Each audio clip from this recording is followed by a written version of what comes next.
Bryce Young is QB1. CJ Stroud is not. Let's try to make sense of it in the locker room.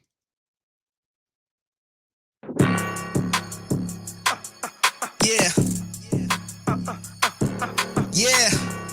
It's the locker room on YouTube. You know what it is. Let's get it. Hey. Locker room. Yeah, we in the locker room. Texas talk. Yeah, you know what we about to do.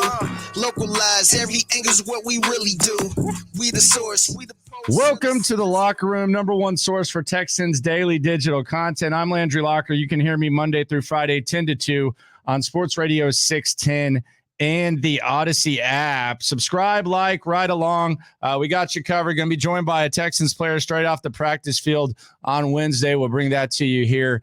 Daily Texans digital content. We're all in this together. So the big news early on, and we're a few months out from the season, but the big news early on when it comes to CJ Stroud and Bryce Young and the connection they will have throughout the entire duration of their career is early on. Bryce Young is already quarterback one in Carolina. CJ Stroud, not yet here in Houston. You're seeing Davis Mills get as many, sometimes more reps than CJ Stroud. Now, what should we make of this? I know we like to react. We like to overreact. I'm as guilty as anyone. I'm probably more guilty than most. But what should we make of this? And is this a big deal? I have three things that I think we need to keep in mind when discussing Bryce Young already being QB1 and CJ Stroud not being QB1 yet. Let's start with number one. It's early. It's very, very early in the process. You got months till the season starts. Now, if CJ Stroud's not starting week one, that would be something to, I don't know, make a big deal about, but maybe try to look a little bit more into the why. But it's really early.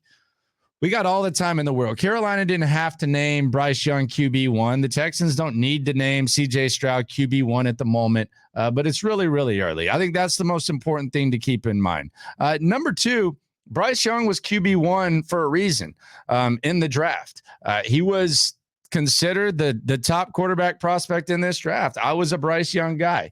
I thought it was Bryce or bust. I said it throughout the season. And there's a reason that despite his size, Bryce Young was as highly regarded as he is. CJ Stroud, Texans took him at 2. You know, there was talk about the Ohio State system, although there've been theories that maybe the Ohio State system in a strange way maybe holds CJ Stroud back when it comes to athleticism. I know Mina Kimes brought that up when discussing, you know, just how much more athletic Justin Fields looks in the NFL as opposed to in college. He is throwing to good receivers, though. So that, I guess, it kind of balances out a little bit. But Bryce Young was QB1 for a reason. And when you're the number one pick, there's a reason. He was considered by many, including myself, to be the better quarterback, and he's a little bit further along potentially. Reason number 3, I think, is really important. I think this, from the Carolina point of view, I think this is why it makes the most sense why Bryce Young is QB1 before CJ Stroud. Let's just look at the coaches and what they've been through. And I always think it's a dangerous territory when you start, you know, comparing, well, DeMeco Ryans did this in San Francisco, and let's try to, you know, compare this situation to that situation. But sometimes that's all you have to compare to. And from Frank Reich's perspective, I think it's interesting because you look at what killed Frank Reich in Indianapolis. What killed Frank Reich in Indianapolis, and what is eventually ended that tenure, outside of Jim Irsay being a little bit loony and kind of maybe not being as patient as he should have. He had to roll with veteran quarterbacks. He had stopgap quarterbacks. Andy Dalton's the backup quarterback right now in Carolina.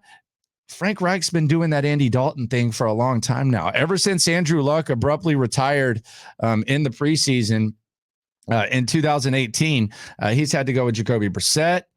He went with Phillip Rivers. He had to go with Carson Wentz. He had to go with Matt Ryan. So Frank Reich is probably a little bit more anxious to get a young quarterback that has a little bit of upside and could potentially be more than a one-year stopgap. So from Frank Reich's perspective and from Carolina's perspective, where they traded all they did to go up and get Bryce Young, although depending on how you look at the CJ Stroud trade, you can say that the Texans gave up some as well. But DeMeco Ryans is a first-year coach. And if you look at what happened in San Francisco, it's actually kind of the opposite.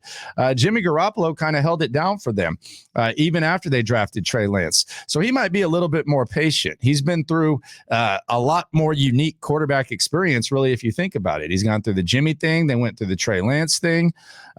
When they went to San Francisco early on, they didn't take a quarterback.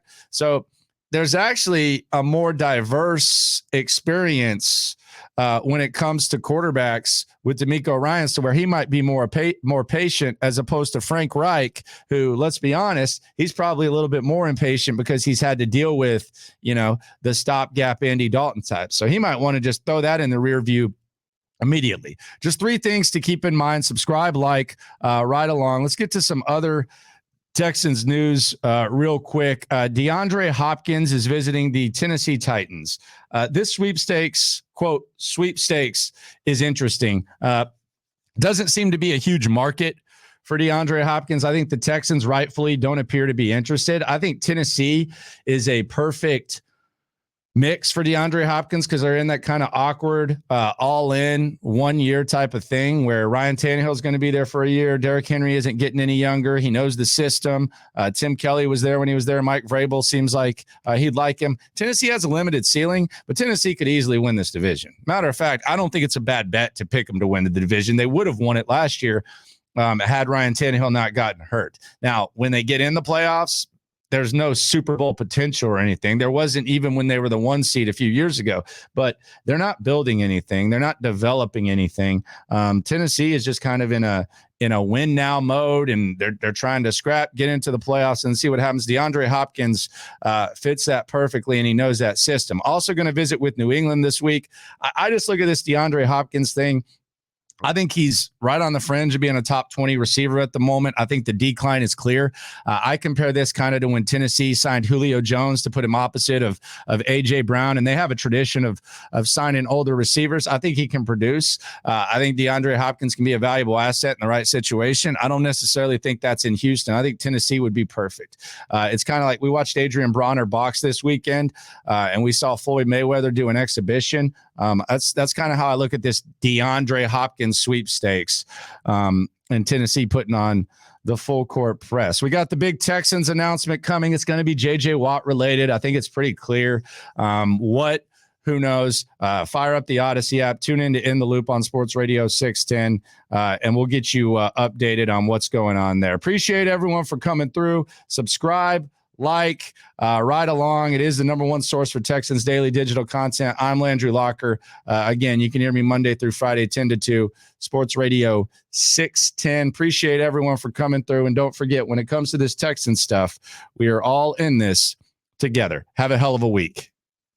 What we really do. We the source, we the pulse of the city too. Landlocked, got the game in the headlock. Localized every time, can't stop, won't stop.